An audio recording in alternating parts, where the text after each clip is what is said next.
Hi, as you can tell by the title, this video is about brushes. It's about brushes that I enjoy using, brushes that I don't get on with very well, and brushes that I use every day and what I use them for, because some of the brushes I don't use for what their purpose is for and what they were designed for. So let's jump right into it. The first brush I'm going to talk about is the foundation brush. Most foundation brushes tend to be flat brushes like this.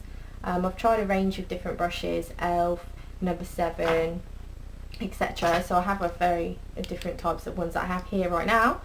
I don't get on with these brushes. I find them streaky, and I don't think they apply my foundation as evenly as the other brushes that I'm going to show you. I also have the Sigma tapered kabuki brush, the F86, and the Lauren Luke brush. These two brushes again they're kind of in between buffing brushes, flat top buffing brushes, and foundation brushes. They're kind of a pointed precision, more so this one's more precision brush. These brushes are absolutely fantastic for putting down foundation if you're not going to use a flat top brush, especially the Sigma brush. That's fantastic for getting in all the small areas and really doing precision work with your foundation. Again, the Lauren Luke brush is fantastic for that as well. They're both very soft, but I do tend to lean more in this category for the Sigma brush because it's just that a little bit softer and applies the foundation just that little bit smoother. The next brush I have to show you are the actual flat top brushes. Now again, I have a couple of different types. I have an e.l.f. brush, Real Techniques and Sigma F80 and the Sigma F82. These are the two Sigma brushes. This is the F80, that's the F82. Both of these brushes do the same job pretty much. They are fantastic for buffing in foundation. They do it flawlessly, effortlessly, and it really gets the foundation to sink into your skin lovely. So I really do enjoy using these brushes. If you're on a budget, the e.l.f. Powder brush is absolutely fantastic as well, very soft. One thing I will say about the e.l.f. brushes is that they don't always arrive the same. I have had one of these before and it was a lot more dense. This one's not as dense, but again does the job really well, and if you're on a budget, very cheap for the quality that you're getting. I believe the Sigma brushes, the kabuki brushes, retail for around £10–12. And the next one I'm going to show you again is around that range. It's the Real Techniques buffing brush by Samantha Chapman. This again is really soft, really fantastic, effortlessly puts your foundation on, and literally I'd say these are all fantastic, same price range, and you won't be disappointed with any of these brushes. But again, as I say, if you're on a budget, the e.l.f. one is a close contender. Stippling brushes are ones that a lot of people have spoken about. I don't particularly get on with these stippling brushes now. I did used to enjoy stippling brushes before I kind of went into more depth with different brushes that you could buy. And again, I've had another one of these and that was a lot more dense, and this one isn't as dense as the other one was. I've used this for a cream blush actually. I'm trying to find other uses for it. And it worked okay for that, but as for putting down foundation, I feel like this is a bit too streaky because it's a lot thinner, not as dense as the Sigma brush or the Real Techniques brush. Out of the two, again, I would definitely say go for the powder brush if you're kind of wondering which one would be best. For blusher, I have a Sigma brush, no, an e.l.f. brush, e.l.f. blush brush, and the e.l.f. complexion brush. These are both brilliant brushes. I love these brushes. This one's fantastic for being really precise with your blush. I don't have massive cheeks, so this one I find really well, especially for up here.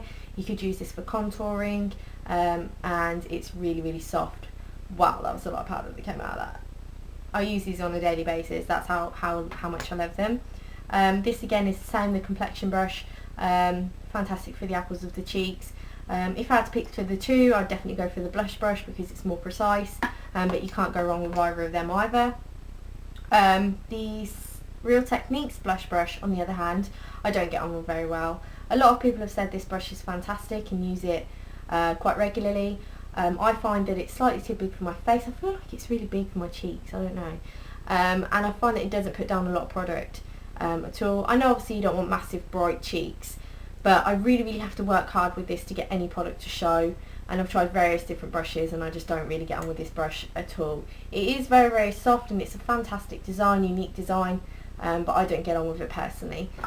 If you do, that's brilliant, but I don't personally. The next brushes I'm going to talk about are concealer brushes. Most concealer brushes are usually flat kind of brushes like these. Again, I find these, much like the foundation brushes, to be quite streaky. Again, I've tried different ones and I just don't get on with them very well. I tend to go more for my Sigma Precision Angle brush, which I got, and it's a P84, yeah, P84, this brush. Again, I do apologise because this brush is a bit dirty because I do use this again on a regular basis. But yeah, this is a fantastic brush and I definitely recommend picking one of these up. It just puts your concealer down really flawlessly, really soft brush, so it's quite effortless to get this to look fantastic on you, to make your concealer look fantastic on you. Another brush that I enjoy using is the Real Techniques Base Eyeshadow Brush. This is an eyeshadow brush, as I just mentioned, but I use this for concealer. It's lovely for putting concealer on spots or really precise areas that you want to cover up, and it's a really soft brush. I love that brush as well. Normal putting down eyeshadow, all over eyeshadow, I tend to again veer for any type of flat brush. Most flat brushes like these are fantastic. I just happen to have two e.l.f. ones. These are they're cheap, they're brilliant. The Pro line is probably better. I think Studio line of the e.l.f. is probably better because it's softer. But again, just for putting down eyeshadow, these are fantastic brushes. This is the concealer brush. Again, this is a concealer brush, which is kind of bizarre, but this is quite soft from the Studio line, but I do use that for putting down eyeshadow, and I also use the all over eyeshadow brush from the e.l.f. Minerals line. It's a bit discoloured because again I've used it a lot, but yeah, it's a fantastic brush. For blending, I have a MAC, if I can find it on here, MAC 275 SE brush. This was from their holiday line, the Christmas line earlier in the year. This brush is lovely for blending because it's angled. It can be quite helpful getting really into them corners. But if I'm going to reach for a blending brush, I veer more to the side of the Laura Luke brush. This brush is lovely. Lovely design, nice and long. The Sigma brush that I have here is a bit longer, but it's just a brush. I find this really soft and works really well. Another precision brush, if I really want to be precise with it, I go for my small tapered blending brush E45. The light's just gone. Anyway, this brush is fantastic for precision work, really precise, and I love that brush as well. For fallout underneath my eyes, a lot of people, I mean I didn't know what the hell these brushes were for, but these work fantastically well for fallout underneath your eyes. When you put eyeshadow all over your lid, you sometimes get fallout. You can just sweep it away without having to do your whole face over again. If you're like me, I do my face first and then my eyes. Some people do it the other way around, but if I'm in a rush, that's how I do it, and I find this brush really saves me from having to start all over again. This one from the normal line, £1.50 I believe, the fan brush, not so good, bit scratchy, does the job, but it's not fantastic. I prefer the studio version of the fan brush. It's a lot more softer, a lot more dense, and does the job really well. For eyeliner, a lot of eyeliner brushes tend to be like these flat ones. Eco Tools do a fantastic one, which is this one, really thin. MAC, I have a MAC brush which is the 266 SE. Again, a lovely brush. The MAC one I feel like is more thick though. I don't think I could get a really thin line with that as much as I could with the Eco Tools. And with the price difference, there's a massive price difference in these, so definitely go towards the Eco Tools. If you want more precise work, where is my other brush gone? I find this brush to be fantastic, the angled eyeliner brush. This brush is brilliant. I love this brush. It's really thin, and because it's on a strange angle, it's really easy to get above there without kind of putting your hands in the way. Sometimes when you use the flat brushes, you find that depending on what angle you're going at, you can't really see what you're doing.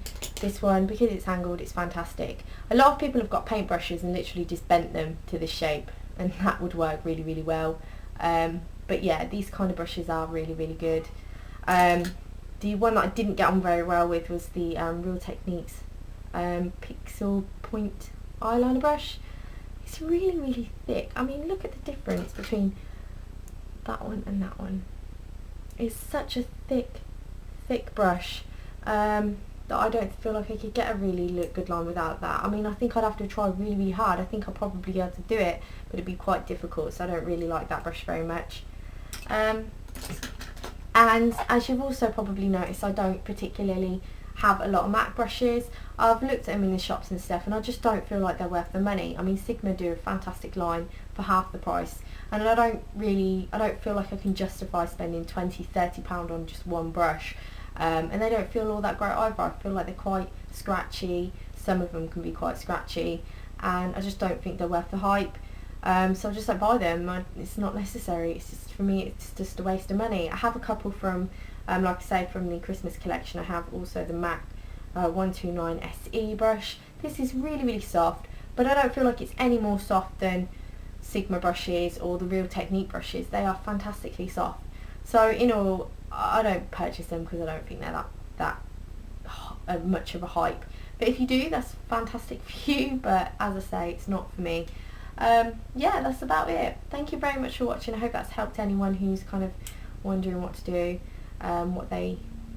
what to do with some of their brushes. And if you don't get on with the brush, try it with different methods. Try different products using this brush for, because they're universal. You don't have to use them for what they're designed for. Thank you very much for watching. Bye. Hi guys, I did actually forget to mention the all over face brushes that I tend to use. I originally used to go for this e.l.f. brush, which is a complexion brush. This brush is lovely soft brush, and is just as soft as the Real Techniques brush. This is nice and cheap in the minerals line, and I did use this brush a lot. But I have kind of veered away from that brush now, as I've been using the Real Techniques brush. This is the powder brush by Real Techniques. Again, nice and round, really soft, dense, lovely brush for putting down powder, and does it evenly without looking completely cakey or patchy. This is a Lauren Luke brush that I also rave about. This is really, really soft, slightly different angle, slightly different shape brush to, I don't know if I can put these at the same time, slightly different shape. That's more rounded, and the Lauren Luke's more of an oval shape. But this brush I tend to veer more for buffing out powder products. If I've gone a bit heavy-handed with the blush or the bronzer, this brush works really well for buffing it out, and it's buffing that out, and it's really, really soft as well. So I would definitely recommend all of these brushes, but at the moment I do tend to use these two the most. I will put Lauren Luke's website at the bottom, because she does some fantastic brushes, and they're really, really reasonably priced, and her website's so easy to use. So yeah, I hope that's helped anyone. Thank you very much for watching. Bye.